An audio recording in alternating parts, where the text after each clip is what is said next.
SBN Retail sama FR bedanya apa, Olive? Oke, jadi kalau Sobat Cuan tahu ya, SBN itu ada dua macamnya, ada SBN Retail dan non-retail.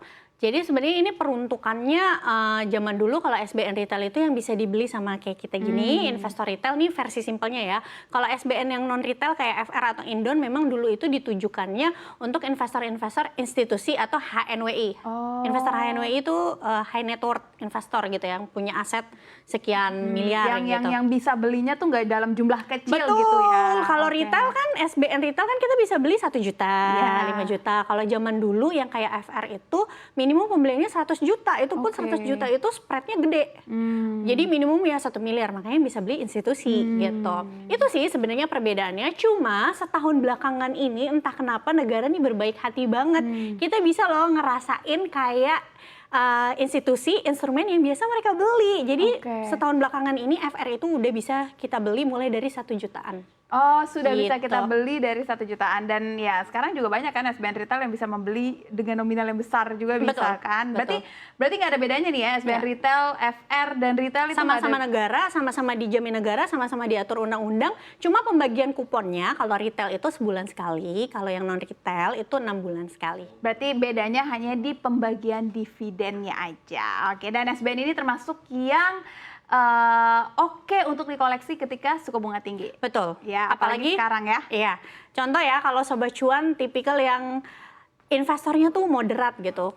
Pengen banget investasi di saham tapi ngelihat market saham yang lagi kayak gini jantungan. Jadi kayaknya aku mau rehat dulu nih, misalnya ke Olive. Gak mau mantau-mantau. Iya, mau parkirin duit aku dulu. Kemana ya? Ya ini pilihannya, bisa ke SBN Retail atau non retail. Cuma aku di sini ada contoh perbandingan ya teman-teman. Mana sih sebaiknya yang kita pilih? Kalau teman-teman tahu sekarang kan lagi diluncurkan ORI 24 T3 yang jatuh temponya itu 3 tahun. Memberikan kupon 6,1% sebelum pajak. Tapi di SBN non-retail itu ada FR. FR itu kan banyak banget ya jenisnya. Ada yang jatuh temponya dari 1 tahun ke depan, ada yang sampai 20 tahun ke depan. Itu pesaingnya ada FR 81 yang jatuh temponya 2 tahun lagi 2025. Yang yieldnya itu 6,6% sebelum pajak. Jadi sebenarnya kalau dibandingin kayak gini, yang ini lebih menarik ya returnnya dengan jatuh tempo yang lebih pendek. Jadi kalau Sobat Cuan memang kira-kira lagi takut ngeliat market kayak gini, karena ada loh followers aku yang DM aku, dia bilang kayak, Kak aku kayaknya mau nunggu aja after pemilu nih, gitu. Takut banget ngeliat gejolaknya di marketnya. Somehow pemilu sedikit banyak mempengaruhi itu nggak begitunya ya sebenarnya ya. Sebenarnya kalau mau dilihat ya, chart 2014-2019, memang beberapa bulan sebelum pemilu memang market koreksi. Tapi makin mendekati pemilu itu justru IHSG diapresiasi loh. Ya.